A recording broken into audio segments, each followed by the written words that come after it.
जैन धर्मेर 23तम तीर्थंकर भगवान पार्श्वनाथेर जीवनचरित आमरा आगेर दिन आलोचना शुरू करेछिलाम। आजके आबार प्रथम थेकेई सेई आलोचना आगे संक्षेपे सेरे नेब, तारपर बाकी जे अंशटा बाकी रये गेछे सेई अंशटा आमरा चर्चा करब। तो आमरा जानी जे नवम भवे भगवान पार्श्वनाथेर जीव तिनी प्राणत देवलोके देवरूपे जन्म नियेछिलेन। एरपर तार दशम भवे उनी जन्म नेबेन तीर्थंकर रूपे। तो आमरा एखाने जे छबिटा देखते पाচ্ছি एटा होच्छे बेनारस माने बाराणसीर छवि। तो एई बाराणसीर राजा छिलेन अश्वसेन, तो आर तार रानी छिलेन बामा देवी। तो पार्श्वनाथेर जीव प्राणत देवलोक थेके तीन ज्ञान संगे निये मतिज्ञान, श्रुतज्ञान एवं अवधिज्ञान এই तीन ज्ञान संगे निये সেই प्राणत देवलोक थेके च्युत हये चैत्र कृष्णा चतुर्दशीर दिन राजा अश्वसेनेर जो महारानी बामा देवी जार छवि आमरा देखते पाচ্ছি सेई बामा देवीर गर्भे तिनी अवतीर्ण हलेन। এই तिथिटा छिलो चैत्र मासेर कृष्णा चतुर्थी। तो भगवान गर्भे आसार संगे संगे मध्यरात्रिते माता 14टी शुभ स्वप्न देखलेन। এই 14টি शुभ स्वप्नेर बर्णना आगेर भिडियोते करा आछे, आपनारा देखे निते पारेन और এই ছবিটা দেখেও বুঝতে পারবেন। এরপর गर्भकाल सम्पूर्ण হওয়ার পর पौष कृष्णा दशमीर दिन ठीक मध्यरात्रिते महारानी बामा देवीर कोल आलो करे जन्म निलेन भगवान पार्श्वनाथ। एटा शाश्वत बा चिरंतन नियम जे तीर्थंकररा जखन जन्म नेन तखन तादेर प्रसूति कर्म करें दिक्कुमारी देवीरा। तो तीर्थंकर भगवान पार्श्वनाथ उनी जन्म नियेछेन। आमरा आगेई जेनेछि जे उनी तार कोनो एकटा जन्मे तिनी तीर्थंकर नामकर्म बंधन करेछिलेन। तो तार फले ओनार जन्मटाई हयेछे तीर्थंकर हওয়ার जन्ये। तो सेई जन्य उनी जखन जन्म निलेन तखन 56 जन दिक्कुमारी देवीर आसन टले उठल। तखन तारा विशिष्ट ज्ञान दिए जानते पारलेन जे भगवान जन्म निच्छेन। सेई जन्ये तारा निजेदेर कर्तव्य पालन करार जन्ये सेई रात्रितेई दैवी शक्तिर साहाज्ये एकेबारेई द्रुत गतिते सेई जन्मस्थाने एसे पड़लेन एवं आसार पर भगवान एवं तार माके प्रणाम करे भव्य कदली गृहे दुजनके स्नान करालेन, अंगराग तादेर देहे लेपन करलेन, सुंदर वस्त्र एवं अलंकार दिए तादेरके साजालेन। तारपर भक्ति भरे भगवानेर स्तव स्तुति एवं ताके प्रणाम करे तारा विदाय निलेन। एदिके तखन सौधर्म देवलोकेर जिनि इंद्र अर्थात शक्रेंद्र तिनी अवधि ज्ञान द्वारा जानते पारलेन जे तीर्थंकर भगवानेर जन्म हयेछे। तो एई जन्मेर खबरटा जेनेई तिनी सर्वप्रथमे सेखान थेकेई दर्शन बंदन एवं स्तुति करते लागलेन। आर तारपर এই तीर्थंकर भगवानेर मेरु पर्वते निये गिये तार जन्माभिषेक उत्सव आयोजन करार जन्य तिनी समस्त देव देवीदेर आमंत्रण करलेन। এবং সমস্ত দেবদেবীদেরকে সঙ্গে নিয়ে তিনি এসে পৌঁছালেন বারাণসী নগরে। তো তার সঙ্গে ছিলেন আরও 63 জন ইন্দ্র আর অসংখ্য দেবদেবী। তো এবার সমস্ত দেবদেবীরা তারা চলে গেলেন মেরু পর্বতে, আর শক্রেন্দ্র তিনি ওই রাত্রেই সোজা পৃথিবীতে এসে মহারানী বামা দেবীর শয়নাগারে প্রবেশ করে মাতা এবং ভগবানকে প্রণাম করলেন। তারপর অবশ্যাপিনী নামক বিদ্যার দ্বারা মাতাকে পুরো নিদ্রার অধীন করে দিলেন, নিদ্রিত করে রাখলেন। তারপর পরমাত্মা ভগবান তীর্থঙ্কর ভগবানের আদেশ নিয়ে তাকে নিজের শরীরকে 5টি রূপে তিনি বিভক্ত করলেন। 5 জন ইন্দ্র, এক ইন্দ্র 5 হলেন। তারপর তিনি এক রূপে 2 হাতে ভগবানকে কোলে তুলে নিলেন, অন্য রূপে ছত্র ধারণ করলেন তার মাথার উপরে, আরেক রূপে তাকে চামর দোলাতে লাগলেন, আরেক রূপে বজ্র ধারণ করে আছেন। এইভাবে তাকে নিয়ে তিনি জম্বুদ্বীপের মাঝখানে অবস্থিত নন্দনবন এবং জিন মন্দিরে সুশোভিত মেরু পর্বতে নিয়ে গেলেন। এরপর ওই মেরু পর্বতের শিখরে একটা শিলা আছে, যে শিলার নাম হচ্ছে পাণ্ডুক শিলা, অত্যন্ত পবিত্র শিলা। সেখানে তীর্থঙ্কর ভগবানের জন্মাভিষেক উৎসব হয়। তো শক্রেন্দ্র মেরু পর্বতের শিখরে অবস্থিত সেই পাণ্ডুক শিলার উপর ভগবানকে কোলে নিয়ে বসলেন। আর সেই সময় পরমাত্মার প্রতি ভক্তিতে আত্মকল্যাণের অভিলাষী বাকি 63 জন ইন্দ্র এবং অসংখ্য দেবদেবীরা একত্র হলেন। তারপর ইন্দ্রের আদেশে সোনা, রূপা এবং রত্ন দিয়ে তৈরি 1000 কলস প্রস্তুত করা হলো। আর সেই কলসে পবিত্র তীর্থস্থলের মৃত্তিকা এবং নদী সমুদ্রের সুগন্ধিত ঔষধিযুক্ত জল সেই সব ঘটে করে ভরে আনা হলো, সেই সব কলসে করে ভরে আনা হলো, এরকম হাজার হাজার কলস। তারপর সব দেবদেবীরা অপূর্ব উৎসাহ এবং আনন্দের সঙ্গে সেই কলস হাতে করে নিয়ে ভগবানকে স্নানাভিষেক করলেন।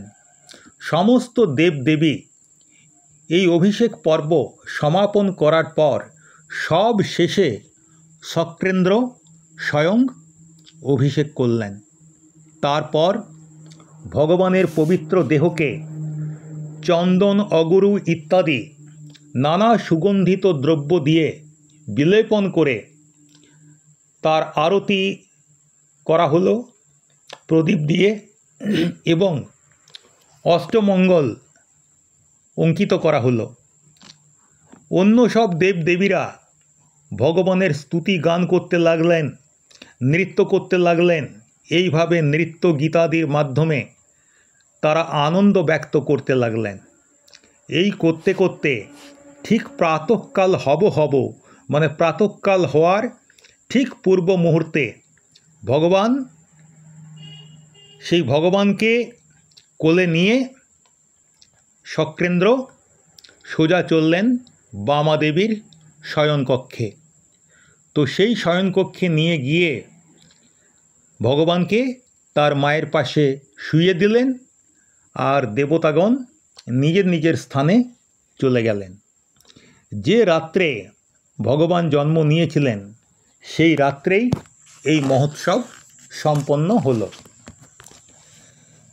তো এরপর শিশুর নামকরণের প্রসঙ্গ আসে।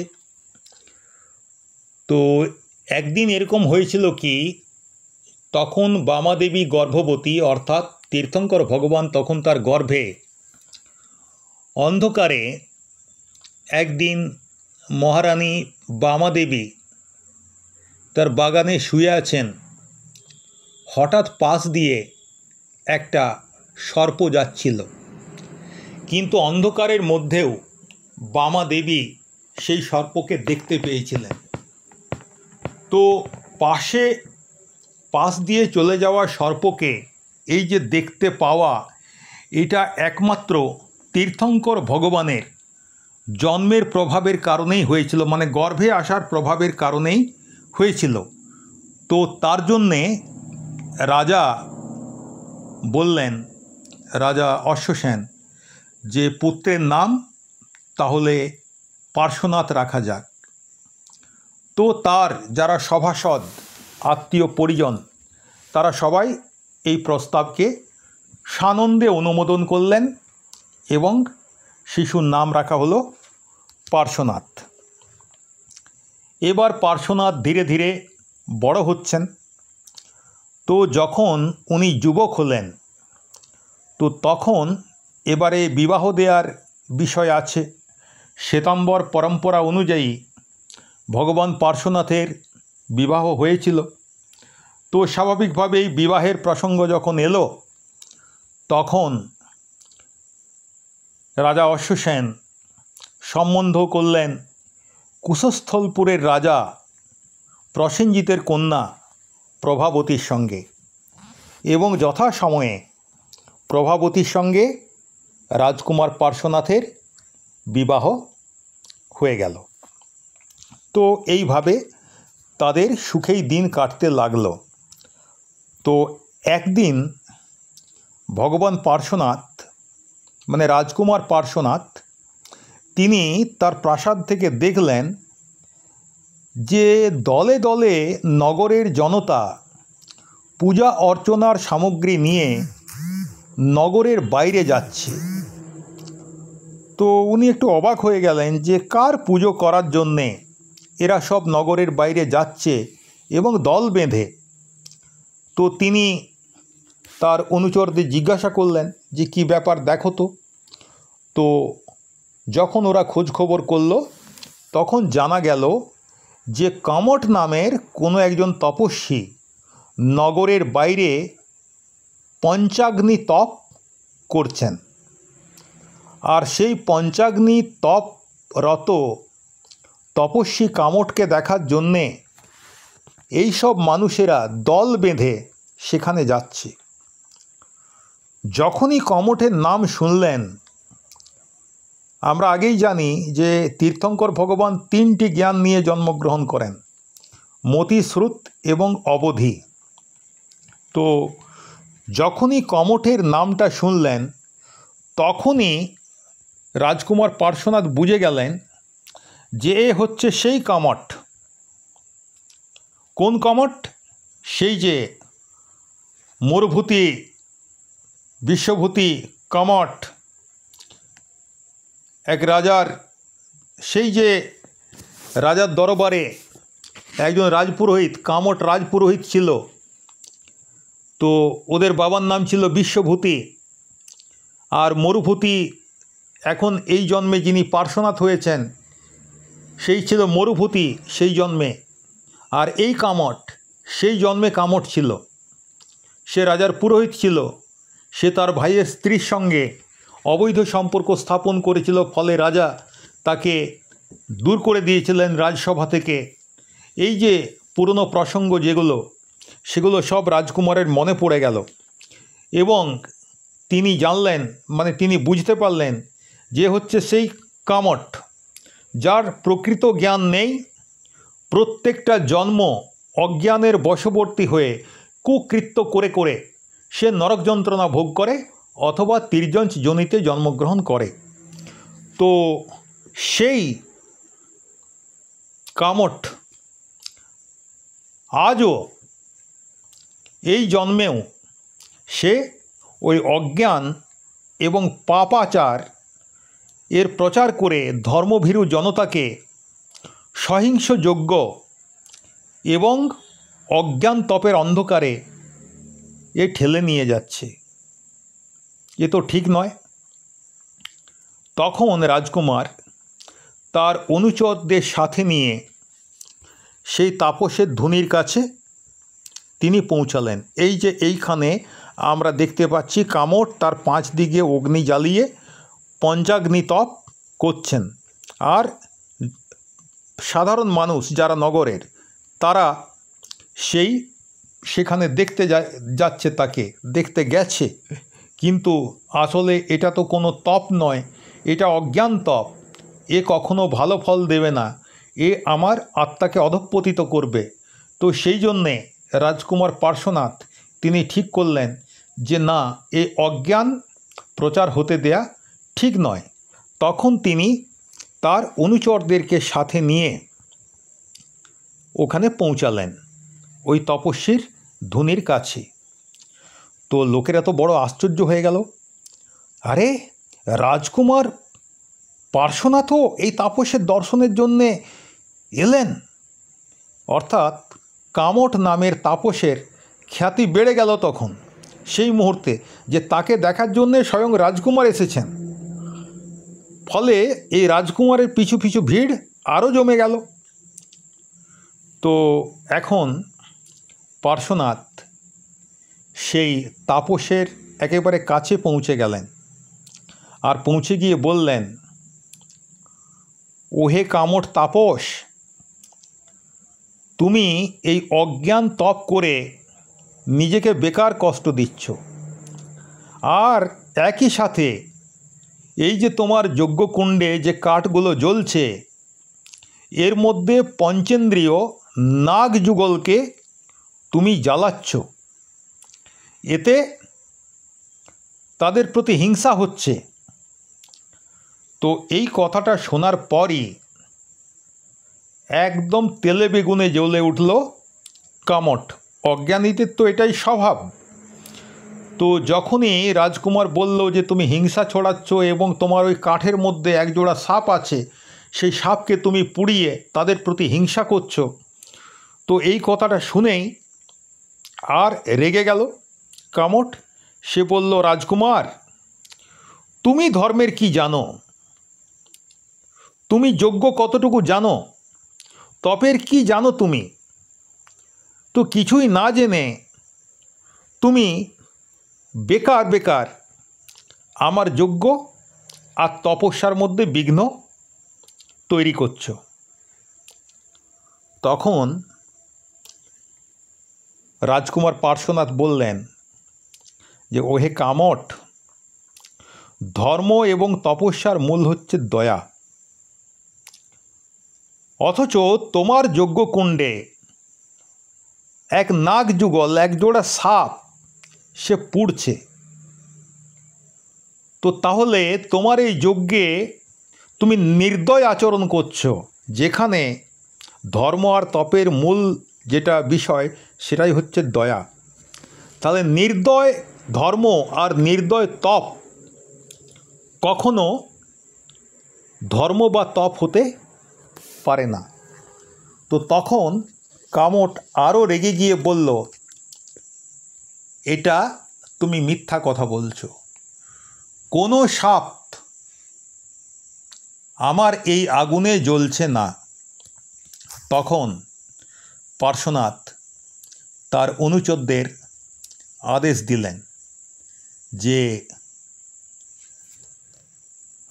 এগুলো করো তো, এই কাঠগুলো সরিয়ে দাও, সরিয়ে দিয়ে ওই কাঠটা চিরে ফেলো। তো যখন ওই কাঠটাকে চিরে ফেলা হলো, ফেড়ে দেয়া হলো, তখন দেখা গেল যে একজোড়া সাপ সে অর্ধদগ্ধ হয়ে আধ পোড়া হয়ে সে ছটফট করছে যন্ত্রণায় তারা দুজন। তো লোকের সামনে কামট তো একেবারেই অপমানিত হয়ে গেল, এবং পার্শ্বপ্রভু তিনি যে সত্যি কথা বলছেন, তার মধ্যে যে জ্ঞানটা আছে এটা যে সত্য জ্ঞান, এটা প্রমাণিত হয়ে গেল। তো পার্শ্বপ্রভু তখন কি করলেন, সেই যে সাপ জোড়া, যারা নাগ নাগিনী, যারা যন্ত্রণায়, মৃত্যু যন্ত্রণায় ছটফট করছে, তাদেরকে তিনি তখন তাদের কানের কাছে নমকার মহামন্ত্র শোনালেন।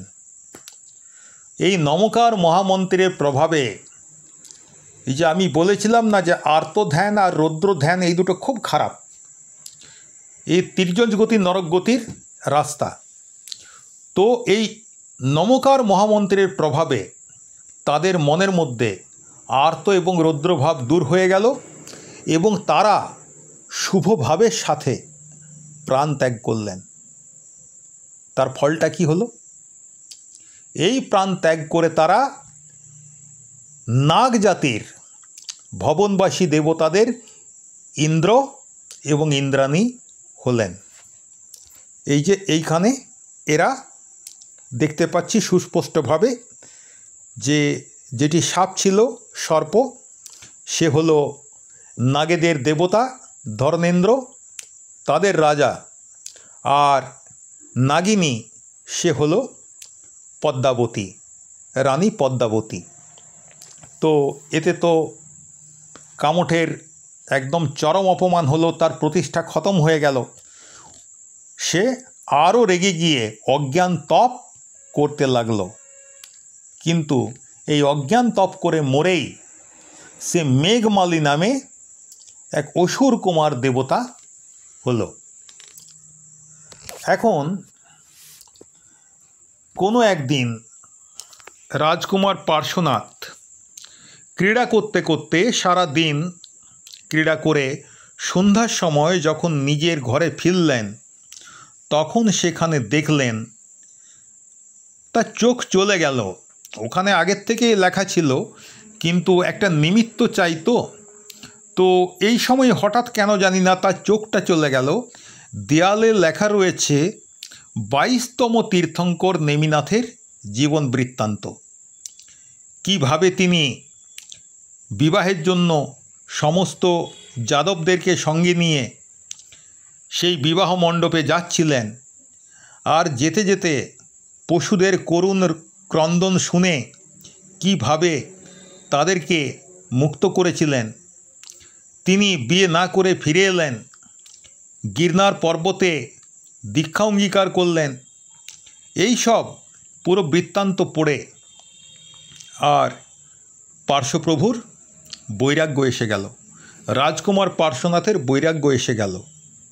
তো যখন বৈরাগ্য এসে গেল, তখন নিয়ম অনুসারে লৌকান্তিক দেবতারা, প্রত্যেক তীর্থঙ্করের জীবনীতে এটা দেখবেন, যখনই বৈরাগ্য এসে যায় এবং মনে মনে তিনি ধর্মতীর্থ প্রবর্তনের জন্য চিন্তা করেন, সেই সময়ে লৌকান্তিক দেবতারা এসে সেই তাকে অনুরোধ করে যে আপনি এবার সংসার ত্যাগ করে ধর্মতীর্থ প্রবর্তনের জন্য আপনি তপস্যা শুরু করুন। তো এর ক্ষেত্রেও তাই হলো। ভগবান পার্শ্বনাথের ক্ষেত্রে যখন তার মনের মধ্যে এই বৈরাগ্য ভাবের উদয় হলো, তখন এই 9 জন লৌকান্তিক দেবতা এসে প্রভুকে প্রবজ্জা গ্রহণের জন্য অনুরোধ করলেন। তো পার্শ্বপ্রভু সিদ্ধান্ত নিয়ে নিলেন এবং তীর্থঙ্কর ভগবানেরা যখন দীক্ষা অঙ্গীকার করেন, তার আগের 1 বছর ধরে তারা বর্ষি দান করেন। 1 বছর ধরে যাবতীয় মানে যে কোনো প্রার্থী কাউকে তারা ফেরাবেন না এবং ইচ্ছামতো যথেচ্ছ দান করেন। তো পার্শ্বনাথ ভগবানও তিনি এই রাজকুমার অবস্থাতেই তিনি বর্ষিদান শুরু করলেন 1 বছর ধরে। তারপর 1 বছর শেষ হওয়ার পরে শীতকালে পৌষ কৃষ্ণা একাদশীর দিন ঠিক মধ্যাহ্নবেলায় বিশালা নামক পালকিতে আরূঢ় হয়ে ভগবান বারাণসী নগরের মধ্য দিয়ে আশ্রমপদ নামক উদ্যানে হাজির হলেন। এই ভগবানের রথ দেবতারা বহন করে নিয়ে যাচ্ছিল এই পালকি। তো এই পালকিতে করে ভগবান আশ্রমপদ নামক উদ্যানে হাজির হলেন। সেখানে একটি অশোক বৃক্ষের নিচে তিনি সমস্ত আভূষণ এবং সমস্ত বস্ত্র তার নিজের শরীর থেকে তিনি খুলে ফেলে দিলেন। তারপর নিজের হাতে পঞ্চমুষ্টি কেশ লোচ করলেন, অর্থাৎ 5 মুঠিতে মাথার সমস্ত চুল উপড়ে ফেলে দিলেন। তারপর নমো সিদ্ধানাং এই সব মন্ত্র উচ্চারণ করে সমস্ত সিদ্ধদেরকে নমস্কার করে করেমি সামায়াং এই প্রতিজ্ঞাসূত্র পাঠ করে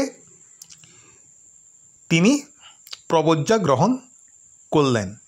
সেই সময় ইন্দ্র তার কাঁধে দেবদূষ্য একটি বস্ত্র দিলেন এবং ভগবান পার্শ্বনাথ সেই দেবদূষ্য বস্ত্র ধারণ করে 300 রাজপুরুষের সঙ্গে দীক্ষা অঙ্গীকার করলেন।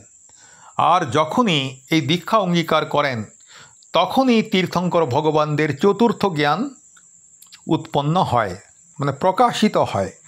তো পার্শ্বনাথ ভগবানেরও এই সময় মনঃপর্যব নামক চতুর্থ জ্ঞান প্রকাশিত হলো। এরপর উনি তপস্যা করতে লাগলেন। তো একবার এরকম প্রভু পার্শ্বনাথ এক বটবৃক্ষের নিচে কায়োৎসর্গ ধ্যানে মগ্ন ছিলেন। সেই সময় সেই অসুর দেবতা মেঘমালী, এই মেঘমালী কে?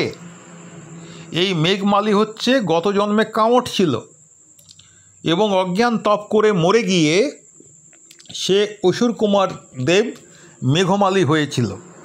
তো ওই সময় মেঘমালী অসুর দেব সেই পথ দিয়ে পেরিয়ে যাচ্ছিল।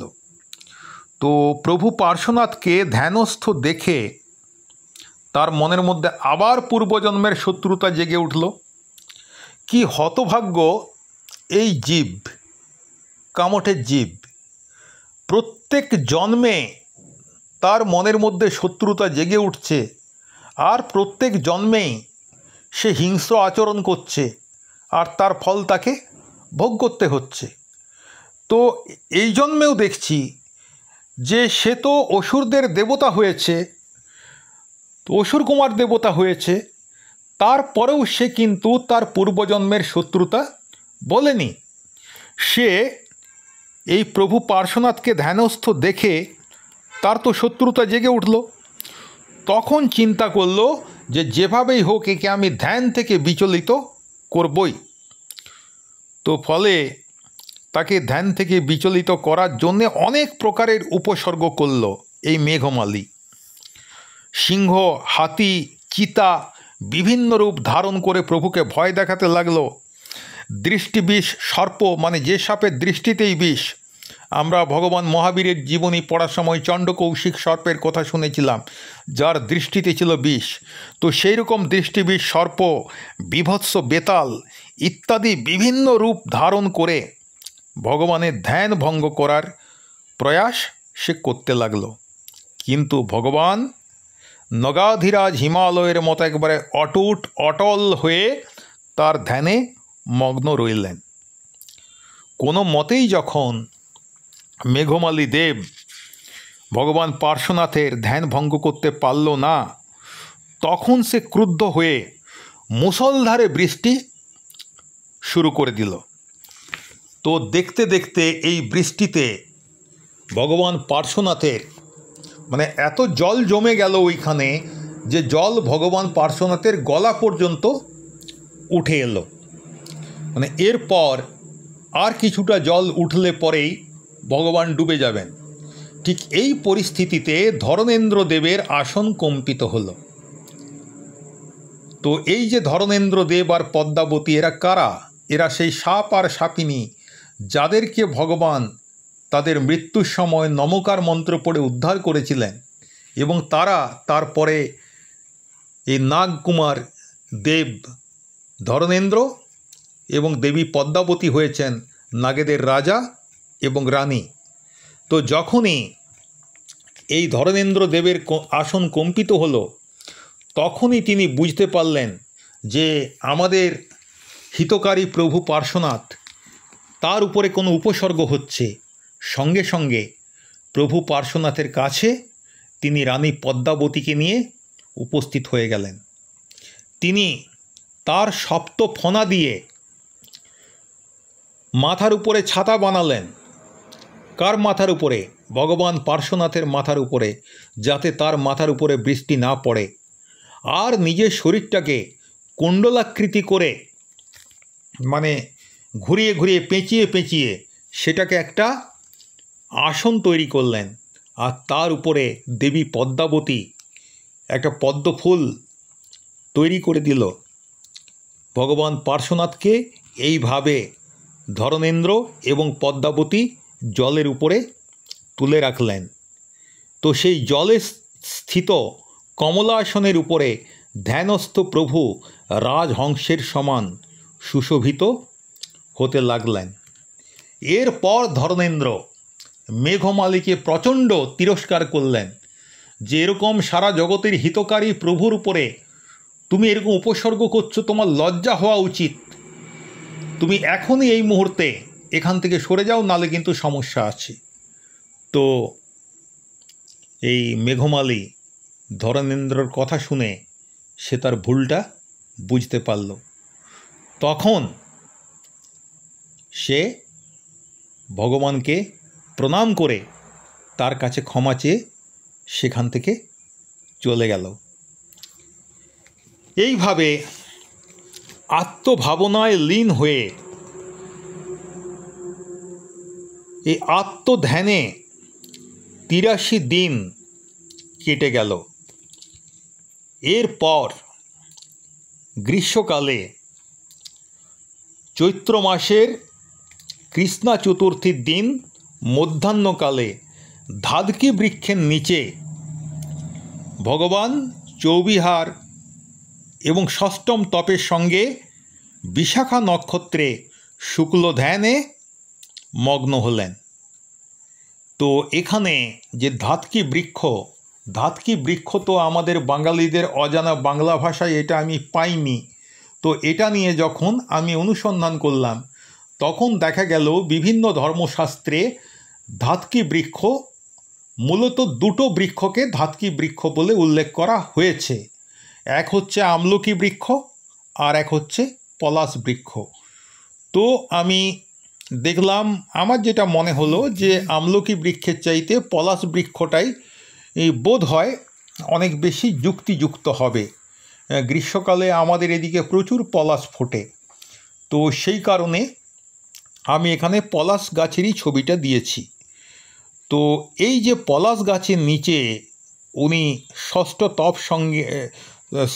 তপের সঙ্গে যখন ধ্যানে লীন ছিলেন, সেই সময় ভগবানের যেটা সর্বোৎকৃষ্ট জ্ঞান, সেই কেবল জ্ঞান উৎপন্ন হলো, মানে কেবল জ্ঞান প্রকাশিত হলো। উৎপন্ন হলো বলা যাবে না, তো আত্মার মধ্যেই তো জ্ঞান আছে, আত্মার মধ্যেই তো দর্শন আছে।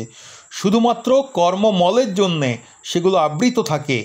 তো ভগবান এই তপস্যা করে সেই কর্মরজকে যখন আত্মা থেকে ঝেড়ে ফেলেন এবং 4 প্রকার ঘাতী কর্মকে যখন নাশ করেন, তখন সেই কেবল জ্ঞান প্রকট হয়। এক্ষেত্রেও তাই হলো। ভগবান 4 প্রকার ঘাতী কর্মকে নাশ করে সর্বোৎকৃষ্ট কেবল জ্ঞান এবং কেবল দর্শন তার মধ্যে প্রকট হলো। আর সঙ্গে সঙ্গেই সেইখানেই দেবতারা সমবসরণ সভা নির্মাণ করলেন। সমবসরণ সভার সম্বন্ধে বিস্তারিত আলোচনা আমরা ভগবান মহাবীর এবং ভগবান ঋষভদেবের জীবনী আলোচনা করতে গিয়ে সেখানে আলোচনা করেছি, কাজেই এখানে আর পুনরুক্তি করছি না। তো সেই সমবসরণ সভায় ভগবান ধর্মের স্বরূপের উপর প্রথম প্রবচন দিলেন যে ধর্ম আসলে কি। তো তাতে তিনি চাতুর্যাম ধর্মের উপদেশ দিলেন মানুষকে। সেই চাতুর্যাম ধর্ম কি না, 4টে কাজ: হিংসা ত্যাগ, অসত্য ত্যাগ, চৌর্য ত্যাগ এবং পরিগ্রহ ত্যাগ। অর্থাৎ আমরা যে 5টা মহাব্রত পরবর্তীকালে ভগবান মহাবীরের কাছ থেকে পেয়েছি, অহিংসা, সত্য, অচৌর্য, ব্রহ্মচর্য, অপরিগ্রহ, এর মধ্যে 4টা ভগবান পার্শ্বনাথ কিন্তু আমাদের উপদেশ দিয়েছিলেন। এইখানে একটা প্রশ্ন আসবে যে উনি ব্রহ্মচর্যের এ উপদেশ কেন দেননি? তো এর উত্তর হচ্ছে এটাই যে অপরিগ্রহের মধ্যেই ব্রহ্মচর্য কথাটা লুকিয়ে আছে। সেই সময়ে স্ত্রী সম্পত্তি হিসেবেই গণ্য হতো। তো সম্পত্তির উপর যে আসক্তি সেটাই তো পরিগ্রহ। তো স্বাভাবিকভাবেই স্ত্রীর প্রতি যে আসক্তি সেটা পরিগ্রহের মধ্যে পড়ছে। আর সেই স্ত্রীর প্রতি আসক্তি ত্যাগ সেটাই অপরিগ্রহ। ভগবান মহাবীর ভগবান পার্শ্বনাথের 250 বছর পরে জন্মগ্রহণ করেছিলেন। তখন সমাজে অনেক পরিবর্তন হয়েছে, সেই কারণে ওনাকে আলাদাভাবে ব্রহ্মচর্য কথাটা বলতে হয়েছে। কিন্তু ভগবান পার্শ্বনাথের সময়ে ওই ব্রহ্মচর্য কথাটা অপরিগ্রহের মধ্যেই নিহিত ছিল, এটা বুঝে নিতে হবে। তো এই যে উনি হিংসা ত্যাগ, অসত্য ত্যাগ, চৌর্য ত্যাগ তথা পরিগ্রহ ত্যাগ, এই 4 প্রকার অঙ্গ বিশিষ্ট চাতুর্যাম ধর্ম দ্বারা তিনি আত্মসাধনার পথ দেখালেন। এবার এই ভগবানের ধর্মোপদেশ শুনে তার পিতা অশ্বসেন তিনি সংসার থেকে বিরক্ত হয়ে গেলেন। তার অশ্বসেনের স্ত্রী পার্শ্বনাথের মাতা মহারানী বামাদেবী তিনিও তার মনের মধ্যে বৈরাগ্য জাগল। অন্য রানী প্রভাবতী ইত্যাদি যারা যারা সমবসরণ সভায় উপস্থিত ছিলেন সবার মধ্যেই বৈরাগ্য জাগল এবং সবাই প্রভুর চরণে দীক্ষা গ্রহণ করল। সেই সময়ে একজন প্রসিদ্ধ বেদপাঠী ব্রাহ্মণ ছিলেন যার নাম হচ্ছে শুভদত্ত। তিনি আরও অনেক বিদ্বান এবং রাজকুমারকে সঙ্গে নিয়ে ভগবানের এই ধর্মদেশনা শুনে তিনিও দীক্ষা গ্রহণ করলেন। ফলে ভগবানের দ্বারা 4 প্রকারের যে চতুর্বিধ ধর্মসংঘ সাধু, সাধ্বী, শ্রাবক এবং শ্রাবিকা, এই চতুর্বিধ ধর্মতীর্থ স্থাপন হলো, ভগবান তীর্থঙ্কর হয়ে উঠলেন। আর এই যে বিদ্বান বেদপাঠী ব্রাহ্মণ যিনি ছিলেন যার নাম শুভদত্ত, তিনি পার্শ্বনাথ ভগবানের প্রথম গণধর হলেন। ভগবান পার্শ্বনাথের মোট 8 জন গণধর ছিলেন। তো এই হচ্ছে পার্শ্বনাথের জীবনের উল্লেখযোগ্য ঘটনাগুলো। কিন্তু একটা এখনও বাদ রয়ে গেল, সেটা হচ্ছে ভগবানের নির্বাণ এরপর কখন হবে। তো ভগবান পার্শ্বনাথ তিনি 30 বর্ষ পর্যন্ত গৃহস্থাবাসে ছিলেন, গার্হস্থ্য ধর্ম পালন করেছিলেন 30 বছর পর্যন্ত যখন তার বয়স। তারপর খুব বেশি দিন তাকে কেবল জ্ঞান অর্জনের জন্য তপস্যা করতে হয়নি। মাত্র 83 দিন ছদ্মস্থ অবস্থায় তিনি চারিত্র পালন করেছিলেন এবং কেবল জ্ঞান অর্জন করেছিলেন। তারপর 69 বৎসর 9 মাস এবং 7 দিন তিনি কেবলই অবস্থায় ছিলেন। মোট 70 বছর, মানে কেবল জ্ঞান হওয়ার আগের 83 দিন আর কেবল জ্ঞান হওয়ার পরের 69 বছর 9 মাস 7 দিন, মোট 70 বছর চারিত্র পালন করে তিনি 100 বছর যখন তার আয়ু হলো, তখন যে 4 অঘাতী কর্ম ছিল, সেই 4 অঘাতী কর্ম অর্থাৎ বেদনীয় কর্ম, আয়ুষ্য কর্ম, নাম কর্ম এবং গোত্রকর্ম, এই 4 অঘাতী কর্মকেও ধ্বংস করে দিয়ে এই অবসর্পিণীর চতুর্থ আরার 253 বছর 8 মাস 15 দিন বাকি থাকতে থাকতে বর্ষাকালের শ্রাবণ কৃষ্ণা অষ্টমীর দিন সম্মেদ শিখর পর্বতে 33 জন সাধুর সাথে চৌবিহার মাস খমন করে বিশাখা নক্ষত্রে চন্দ্রের যোগে তিনি মধ্যাহ্নকালে কাউৎসর্গ ধ্যানে মোক্ষগমন করলেন। আর আমি আগের ভিডিওতে যেটা বলেছি, তিনি যখন মোক্ষ গমন করেন তার সাক্ষী যারা ছিল তারা ছিল আমার পূর্বপুরুষ, যারা এখন বাংলায় এবং ঝাড়খণ্ডে এবং উড়িষ্যায় 3টে জায়গায় সরাক নামে পরিচিত। তো যাই হোক, আমরা দেখে নিই এবারে ভগবানের শিষ্য সম্পদা কত ছিল।